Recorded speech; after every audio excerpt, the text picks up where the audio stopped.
ಸಾಮಾಜಿಕ ಶೈಕ್ಷಣಿಕ ಆರ್ಥಿಕ ಸರ್ವೆ ಏನಿದೆ ಆ ಸರ್ವೆಯನ್ನು ವಿಸ್ತರಣೆ ಮಾಡಲಾಗಿದೆ. ಅಕ್ಟೋಬರ್ 31ರವರೆಗೂ ಕೂಡ ವಿಸ್ತರಣೆ ಮಾಡಿ ಸರ್ಕಾರ ಆದೇಶವನ್ನ ನೀಡಿದೆ. ಸಾಮಾಜಿಕ ಶೈಕ್ಷಣಿಕ ಆರ್ಥಿಕ ಸರ್ವೆ ವಿಸ್ತರಣೆ ಅಕ್ಟೋಬರ್ 31ರವರೆಗೆ ವಿಸ್ತರಿಸಿ ಸರ್ಕಾರ ಆದೇಶವನ್ನ ನೀಡಿದೆ. 3 ಜಿಲ್ಲೆಗಳಲ್ಲಿ ಸಮೀಕ್ಷೆ ಕಾರ್ಯ ಕುಂಠಿತವಾಗಿರೋದ್ರಿಂದ ರಾಜ್ಯಾದ್ಯಂತ ಸರ್ವೆಯನ್ನು ವಿಸ್ತರಣೆ ಮಾಡಲಾಗಿರುವಂಥದ್ದು.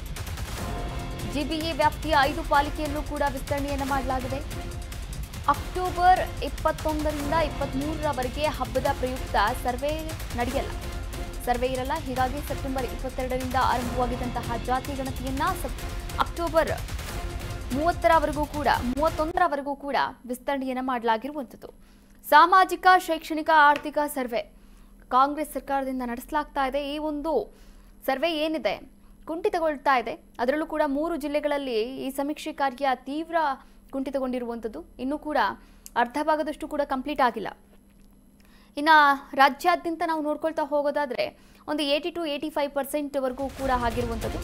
ಹೀಗಾಗಿ ಅಕ್ಟೋಬರ್ 31ರವರೆಗೂ ಕೂಡ ವಿಸ್ತರಣೆ ಮಾಡಲಾಗಿದೆ. ಬೆಂಗಳೂರು ಹೊರತುಪಡಿಸಿ 95% ಪೂರ್ಣಗೊಂಡಿದೆ.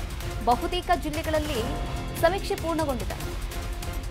ರಾಮನಗರ, ಬೀದರ್, ಧಾರವಾಡ ಸರ್ವೆ ಕಡಿಮೆಯಾಗಿದೆ. ಈ 3 ಜಿಲ್ಲೆಗಳಲ್ಲಿ ರಾಮನಗರ, ಬೀದರ್, ಧಾರವಾಡ ಈ 3 ಜಿಲ್ಲೆಗಳಲ್ಲಿ 90%ಕ್ಕಿಂತ ಕಡಿಮೆ ಇರುವಂತಹ ಕಾರಣ ಗಣತಿ ಕಾರ್ಯವನ್ನು ವಿಸ್ತರಣೆ ಮಾಡಲಾಗಿದೆ. ಬೆಂಗಳೂರಿನಲ್ಲಿ 45% ಮನೆ ಮಾತ್ರ ಸಮೀಕ್ಷೆಯನ್ನು ಮಾಡಲಾಗಿರುವಂಥದ್ದು.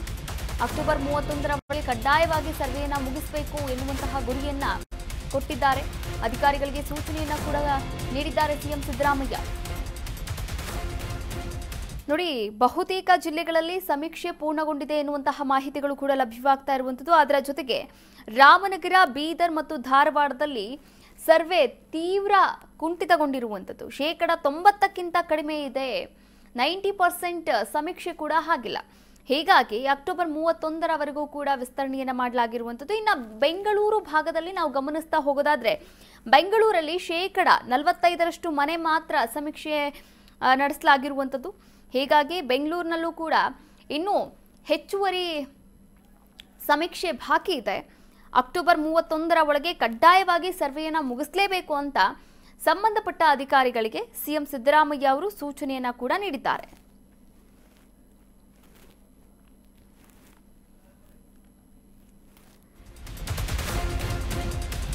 ಇನ್ನು ಸರ್ಕಾರಿ ಅನುದಾನಿತ ಶಾಲಾ ಶಿಕ್ಷಕರಿಗೆ ವಿನಾಯಿತಿಯನ್ನ ಕೂಡ ನೀಡಲಾಗಿದೆ. ಸಮೀಕ್ಷೆಯ ಕೆಲಸದಿಂದ ಬಿಡುಗಡೆ ಮಾಡಿ ಆದೇಶವನ್ನ ಕೂಡ ನೀಡಲಾಗಿದೆ.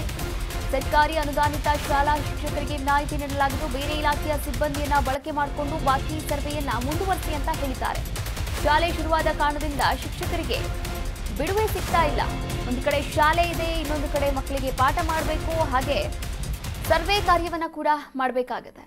ಹೀಗಾಗಿ ಬಿಡುವು ಇಲ್ಲದಂತಹ ಶಿಕ್ಷಕರಿಗೆ ಇನ್ನು ಬೇರೆ ಇಲಾಖೆಯ ಸಿಬ್ಬಂದಿಗಳನ್ನು ಬಳಸಿಕೊಂಡು ಬಾಕಿ ಇರುವಂತಹ ಸರ್ವೆ ಕಾರ್ಯವನ್ನು ಮುಂದುವರಿಸಿ ಆದಷ್ಟು ಬೇಗ ಪೂರ್ಣಗೊಳಿಸಿ ಅಂತ ಇದೀಗ ಒಂದು ಆದೇಶವನ್ನು ಬಿಡುಗಡೆ ಮಾಡಲಾಗಿರುವಂಥದ್ದು. ನೋಡಿ, ಸಮೀಕ್ಷೆ ಕೆಲಸದಿಂದ ಶಿಕ್ಷಕರಿಗೆ ವಿನಾಯಿತಿಯನ್ನು ಕೂಡ ನೀಡಲಾಗಿದೆ.